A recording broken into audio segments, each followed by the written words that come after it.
அன்பர்களுக்கு வணக்கம். இன்றைய தொகுப்பில் நம்ம ஒரு சிறப்பான கருத்தை பேச போகிறோம். அதாவது ஒரு மனிதன் தன்னுடைய வாழ்நாளில் கணக்கற்ற தீவினைகளை நல்வினைகளையும் செய்கிறான்.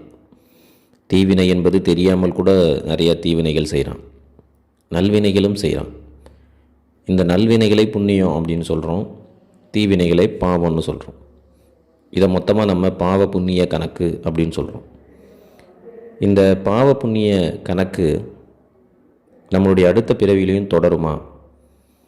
இப்பொழுது இந்த பிறவியில் செய்யக்கூடிய ஒருவன் இறந்துபடுகிறான். இப்படி இறந்து விட்டால் அந்த பாவ புண்ணியங்கள் அவனோடு சென்று சேருமா, அடுத்த பிறவிக்கு சென்று சேருமா என்ற கேள்வி இருக்கிறது.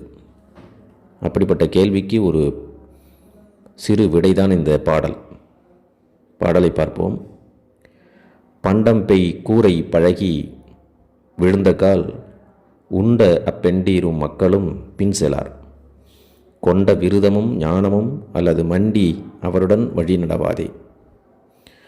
நல்வினை தீவினைகளால் நிறைத்து வைக்கப்பட்டிருக்கும் இவ்வுடலானது இறந்துவிட்டால், ஐயோ இறந்தவர் நம் கணவராயிற்றே என்று மனைவியும், இறந்தவர் நம் தந்தையாயிற்றே என்று பிள்ளைகளும் கூடவே உயிர்விட துணிய மாட்டார்கள். ஆனால் நம் வாழ்நாளில் செய்த புண்ணியங்களும் பாவங்களும் நம்மோடு பின்தொடர்ந்து வரும் என்று திருமூலர் குறிப்பிடுகிறார். அப்படியென்றால் நாம் செய்யக்கூடிய பாவ புண்ணியங்கள் நம்மோடு சேர்ந்து வரும். புண்ணியங்கள் அதிகமாக செய்திருந்தால் புண்ணியம் அதிகம் செய்தவராக நாம் கருத்தில் கொள்ளப்பட்டு அடுத்த பிறவி இல்லாத நிலையை பெறலாம். பாவங்கள் அதிகரிக்கும் போது மட்டுமே அடுத்த பிறவி என்பது ஏற்படுகிறது என்று பல்வேறு சித்தர்கள் கூறுவதை நாம் கேட்டிருக்கிறோம், படித்திருக்கிறோம். நம்மளுடைய காணொளியிலேயே அதை நாம் சொல்லியிருக்கிறோம்.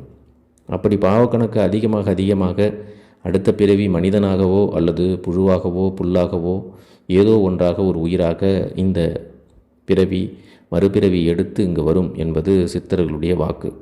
அந்த வகையில் திருமூலரும் அதை உறுதிப்படுத்துகிறார். நீங்கள் செல்லும்போது உங்களோடு பாவ புண்ணிய கணக்கும் வரும் என்றால் அந்த கணக்கு மறுபிறவிக்கு எடுத்துக்கொள்ளப்படும் என்று நாம் புரிந்து கொள்ள வேண்டும். சித்தர்கள் உடலை பல்வேறு பரிபாஷைகளில் குறிப்பிட்டிருக்கின்றனர். அப்பரிபாஷைகள் சித்தர்களுக்கு மட்டுமே தெரியும், அல்லது சித்தர்களின் பாடல்களை ஆழமாய் கற்றறிந்த அறிஞர்களுக்கு தெரியும். உதாரணமாக இவ்வுடலை சிவவாக்கியர் களம் என்று குறிப்பிடுகிறார். வேறு ஒரு சித்தர் வெறும் காற்றடைத்த பை என்று குறிப்பிடுகிறார். திருமூலர் நம் உடலை பண்டம்பை கூரை என்கிறார். பண்டம்பை கூரை என்றால் கூரையால் கட்டப்படும் வீடானது பெருங்காற்று வீசினால் பீந்து போகும். சிறு நெருப்பு பட்டாலும் எரிந்து சாம்பலாகும். எப்பொழுது அந்த கூரை அழியும் என்று யாருக்கும் தெரியாது.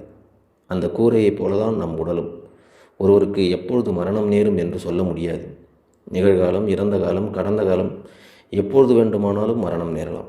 எனவே தான் திருமூலர் இவ்வுடலை 3 காலங்களுக்கும் பொருந்தும் வினைத்தொகையால் பண்டம்பை கூரை என்கிறார். நம் வாழ்நாளில் செய்யும் பாவ புண்ணியங்கள் கணக்கற்றவை.